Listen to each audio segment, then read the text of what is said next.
Imagina aqui que a gente tem um ovo. Faz de conta que a gente tem um ovo, isso aqui é um ovo. A gente vai ter aqui a gema do ovo, e essa parte branca aqui seria a clara do ovo. O que ele percebeu? Que a gema do ovo, ela tem um tecido chamado de endoderma. A casca do ovo é um tecido chamado de ectoderma. E a clara do ovo é um tecido chamado mesoderma. Então vamos resumir. A gente tem a gema do ovo formando o endoderma, a gente tem a clara do ovo formando o mesoderma, e a gente tem a casca do ovo formando o ectoderma. Isso aqui é um exemplo didático para você compreender, tá? Então na gema do ovo a gente vai ter os tecidos mais vitais, que vai ter a ver com a minha respiração, vai ter a ver com a hidratação, vai ter a ver com a alimentação e a reprodução. São os tecidos mais arcaicos, mais vitais do meu corpo. E a gente vai ter agora na clara do ovo os tecidos que têm a ver com o movimento, como por exemplo os movimentos peristálticos, que vão os batimentos cardíacos, os movimentos que envolvem os músculos, o sistema músculo-esquelético, o transporte do sangue no nosso corpo. Então, o movimento em si. Então, um exemplo mais fácil para você compreender, formando os músculos, os ossos, que vai fazer você movimentar. Então, isso vai estar associado à clara do ovo, ao mesoderma, na embriologia. E depois a gente vai ter o ectoderma, que seriam os tecidos de proteção, como, por exemplo, a epiderme, a camada mais superficial da sua pele. E aí esse Dr. Hammer começou a perceber que cada um desses tecidos tinha um conflito biológico específico. Por exemplo, na região da gema do ovo, a gente vai ter os conflitos biológicos mais antigos, mais arcaicos, que é absorver algo ou eliminar algo. Então eu preciso absorver mais o alimento ou eliminar mais o alimento. A gente chama isso de conflito de bocado. O que é um conflito de bocado? Eu quero pegar a minha parte da herança. Isso é um conflito. Ao mesmo tempo eu peguei, mas ela ficou presa na justiça. Eu posso ter um outro sintoma, mas é um conflito arcaico de sobrevivência. Eu estou passando fome de fato. Ou eu estou tendo um problema financeiro e eu não consigo comprar o alimento para mim. Tudo isso pode ativar conflitos que envolvem os tecidos do endoderma. Existem vários órgãos que são formados a nível dos órgãos, que tem a ver com a alimentação, a hidratação, a reprodução e a respiração. Então, se eu preciso respirar mais, quando eu estou vivenciando um medo de morrer, por exemplo, ou recebo um diagnóstico chocante, eu posso ativar células do meu pulmão, células, mas é para manter a minha sobrevivência, não é para me matar.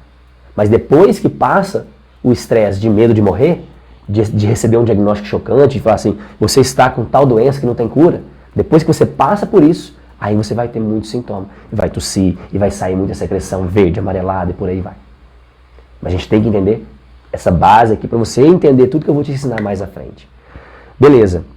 Quando a gente fala da clara do ovo, a gente vai ter o mesoderma, que a gente vai ter então os tecidos de movimento.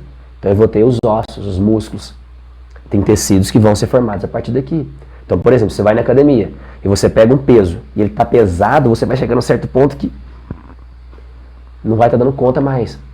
Quando você não dá conta de executar um movimento, você se sente incapaz, impotente em realizar aquele movimento, você está inapto, não tem capacidade para resistir, para sustentar, para fazer força, para ser potente, você ativa os músculos do seu corpo, ativa os ossos, para quê? Para você ser capaz, para você ser potente. Para a próxima vez, você fica mais forte. Você vai na academia, faz exercício, no outro dia, 2, 3 dias depois, fica todo dolorido. É um sinal que você fez algo certo, não é? Você sabe que essa dor é boa. Você sabe que você vai ficar mais forte. Se você continuar fazendo, você vai ficar forte. Agora, se você parar e depois você fazer daqui um tempo de novo, vai doer de novo. Mas se você continuar, aquele peso agora vai ser leve para você. Isso é um programa biológico de sobrevivência. E o mesmo ocorre quando você vive uma situação que você não está pegando um peso real. Você está pegando um peso virtual, simbólico, imaginário. Por exemplo, eu estou tendo que sustentar a minha família financeiramente. Eu não estou tendo que sustentar um peso. Eu estou tendo que sustentar os meus pais, a minha filha. Depende muito do contexto. E você pode ativar a mesma região como se você estivesse sustentando o peso lá na academia. A gente tem que trabalhar isso. Da onde que vem isso? Aí são outras coisas. A gente vai entrar muito com técnica de ressignificação na maioria das vezes. Tá? Mas só para você entender. E o ectoderma, o tecido de proteção, o Dr. Hammer percebeu que tinha muito a ver com tecidos de contato. Quando você não tem o contato, ou você quer o contato e perdeu o contato, ou você deseja não ter mais aquele contato. Então a gente sempre fala que é um conflito de separação-contato, onde é o desejo de me separar ou me distanciar de algo ou alguém, ou eu estou separado de algo ou alguém e eu quero contato, eu quero aproximar. Você ativaria nesse exemplo aqui o tecido ectodérmico. Você ativaria nesse exemplo, de um modo bem simples, a epiderme. Então, resumindo, tecidos arcaicos, endoderma, vitalidade. É algo que tem a ver com a minha sobrevivência. Alimentação, estou passando fome. Né? O pessoal lá na Etiópia passando fome de verdade. Ou eu estou passando por problemas financeiros, quebrei minha empresa tal, eu não estou conseguindo manter minha filha na escola, está faltando comida em casa. Você pode ativar tecidos arcaicos de sobrevivência. E a gente fala que é captar ou eliminar o bocado. A gente vai estudar isso ao longo do tempo. Mesoderma, a gente vai ver que existe uma divisão nesse mesoderma, mas de um modo geral, vou falar sobre o mesoderma novo, tá? Mas só para você entender, sensações de incapacidade e impotência, nesse exemplo que eu dei na academia. Então, toda vez que eu vivencio uma impotência, eu ativo o sistema muscular, por exemplo. E o ectodérmico, que seria o tecido de proteção. Tem outros tecidos, mas é só para você entender que seria contato.